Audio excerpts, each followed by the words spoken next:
The day had been ordinary, mundane. Work dragged on, each tick of the clock an eternity. Jasmine yearned for the freedom of the open road, the solitude of her long commute home. Finally, the clock struck 5. She was free. Or so she thought. The drive started like any other. Familiar sights whizzed by as Jasmine lost herself in thought. Streetlights flickered on, casting long, dancing shadows. The setting sun painted the sky in hues of orange and purple, a breathtaking spectacle she barely noticed. Her mind was already home, relaxing on the couch, a cold drink in hand. As Jasmine turned onto the familiar back road, a sense of unease settled over her. The hair on the back of her neck stood on end. The streetlights here were spaced further apart, cloaking sections of the road in darkness. The shadows seemed deeper, more menacing. She tried to shake off the feeling. It was just her imagination, she told herself. Just the fatigue of a long day. But the feeling persisted, a knot of dread tightening in her stomach. Jasmine gripped the steering wheel tighter, her knuckles turning white. She just wanted to be home, safe. The headlights flickered, momentarily plunging the road into darkness. My heart skipped a beat. I glanced at the fuel gauge. Still half a tank, must be a faulty bulb. I exhaled, a shaky sigh that did little to ease my growing anxiety. That's when I saw it. A flicker of movement in the rearview mirror. A dark figure, barely discernible in the shadows of the roadside trees. My pulse quickened. I told myself it was just a trick of the light, my paranoia playing tricks on me. But the figure remained. It seemed to be moving closer, keeping pace with my car. Fear, cold and sharp, pierced through the fog of my denial. This was no figment of my imagination. Someone, or something, was out there. And it was following me.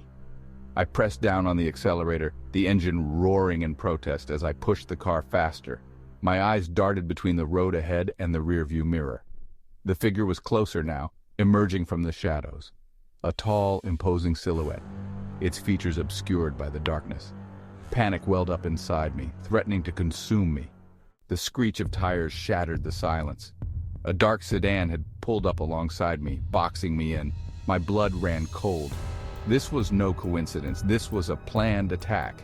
My worst nightmare was unfolding before my eyes, and I was trapped. Through the tinted window of the other car, I saw him. A man, his face hidden in the shadows, but his eyes burned with a cold, malevolent intensity that sent shivers down my spine. He held up a hand, a glint of metal flashing in the dim light. A gun. Terror, raw and primal, flooded my senses. My mind raced, desperately searching for an escape, an option, anything. But there was nothing. I was trapped, alone, at the mercy of this unknown assailant.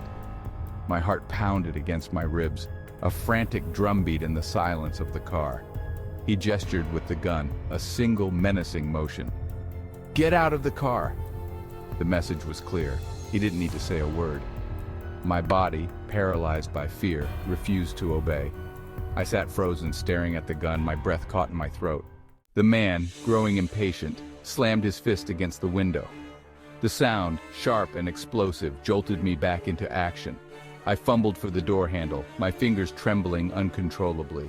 The world was a blur of flashing lights and distorted sounds. My mind, overwhelmed by terror, struggled to process what was happening.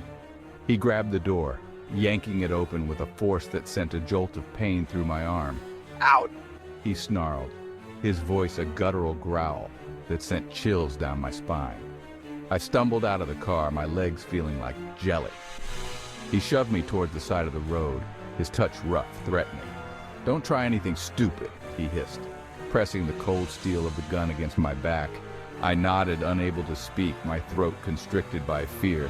He was in control now, and I was nothing more than a pawn in his twisted game. My life, my future, all of it hung precariously in the balance.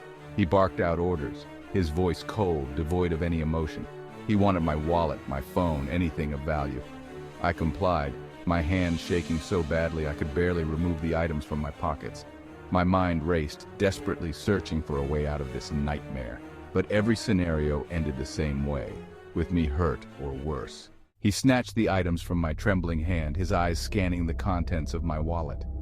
He pocketed the cash, tossing the wallet carelessly aside. I watched it land on the asphalt with a dull thud, a symbol of my helplessness in this terrifying situation. "Get in the trunk," he ordered, his voice devoid of any trace of humanity. I hesitated, a flicker of defiance momentarily eclipsing my fear. He responded by pressing the gun harder against my back, the cold metal a stark reminder of the danger I was in. I stumbled towards the trunk, each step heavy with dread. The air hung thick with the scent of pine needles and damp earth, a stark contrast to the metallic tang of fear that filled my mouth. My stomach churned, threatening to revolt. He slammed the trunk shut with a resounding clang that echoed through the night, plunging me into darkness. I was trapped, entombed in my own personal coffin. The air, thick and stale, pressed down on me, stealing my breath. Panic welled up inside me, threatening to consume me. I was going to die here, alone and forgotten in the trunk of my own car. The car lurched forward, the sudden movement sending a jolt of pain through my body. I lay crumpled in the darkness, my mind racing, desperately searching for a way out of this nightmare. The engine roared, a menacing growl that reverberated through the confined space of the trunk.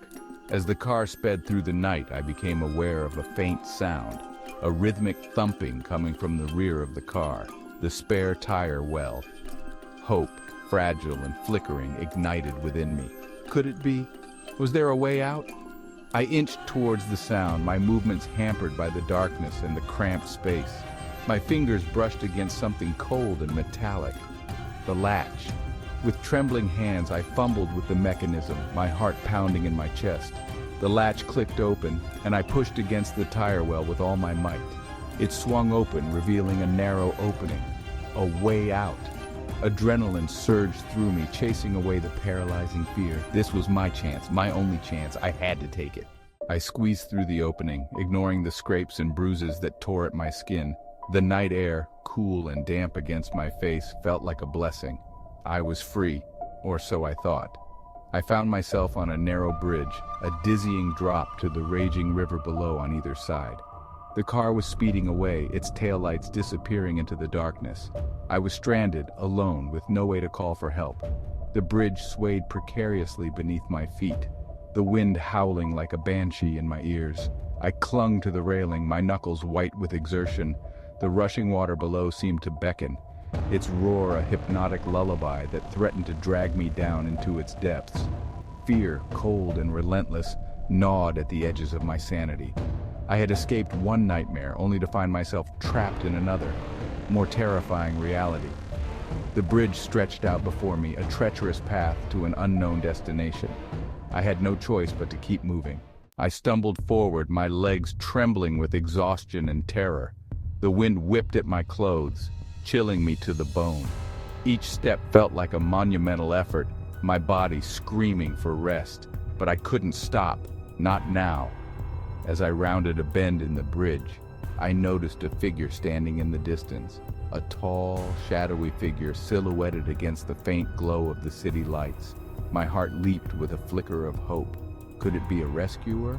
But as I drew closer, my blood ran cold. The figure turned, and the faint light of the moon illuminated its face. It was the man from the car, the carjacker. He stood there, a triumphant smirk on his face, as if he had been expecting me.